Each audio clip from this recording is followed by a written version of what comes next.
धूप हो सूखी ने थोड़ी सी है मंगवा ली।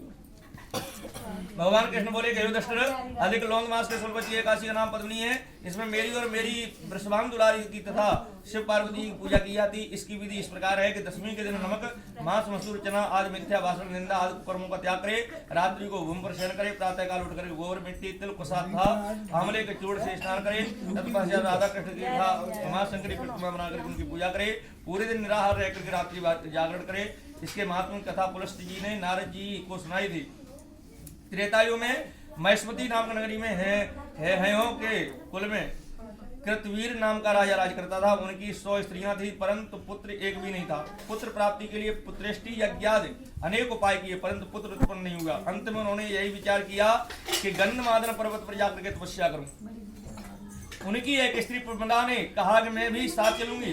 पति और पत्नी दोनों ने गंधमादन पर्वत पर जाकर 10,000 वर्ष तक तपस्या की, परंतु सिद्धि को प्राप्त नहीं कर सके। राजा रानी दोनों का मांस सूख गया, हड्डियों का पिंजरा रह गया। तब रानी ने विचार किया कि वो पतिव्रता अनुसुईया की शरण में जाकर कोई उपाय पूछूं। ऐसा विचार करके वह अत्रि मुनि की पत्नी अनुसुईया के पास आई। दंडवत प्रणाम करके कहने लगी कि हे माते, मैं राजा हरिश्चंद्र की पुत्री हूँ। पति के साथ तपस्या करने आई थी, परंतु 10,000 वर्ष व्यतीत हो गए। भगवान रूठे हुए ही रहे। पुत्र एक नहीं दिया। उनकी प्रसन्नता कोई और उपाय बतलाइए जिसके करने से हमारा कल्याण हो। अनुसुईया बोली कि अधिक मलमास में जो 32 मास के बाद आता है उसके शुक्ल पक्ष की एकादशी का विधि पूर्वक व्रत करो, तुम्हारी इच्छा अवश्य पूर्ण होगी। अतः प्रमदा रानी ने पद्मिनी एकादशी का श्रद्धा से व्रत किया, जिसके प्रभाव से स्वयं विष्णु भगवान ने उसके पति को एक अजय पुत्र के होने का वरदान दिया। कुछ समय पश्चात रानी प्रमदा से उसको एक पुत्र उत्पन्न हुआ, जिसका नाम वीर रखा। कीर्तिवीर महाप्रतापी राजा था। देवता देव सब उसको प्रणाम करते रहे।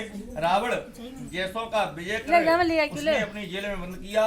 पुलस्त मुनि के कहने पर उसने रावण को छोड़ा। फलाहार लौंद मास में ऋतु के अनुसार उसका सागर होता है। रमा एकादशी अधिक मास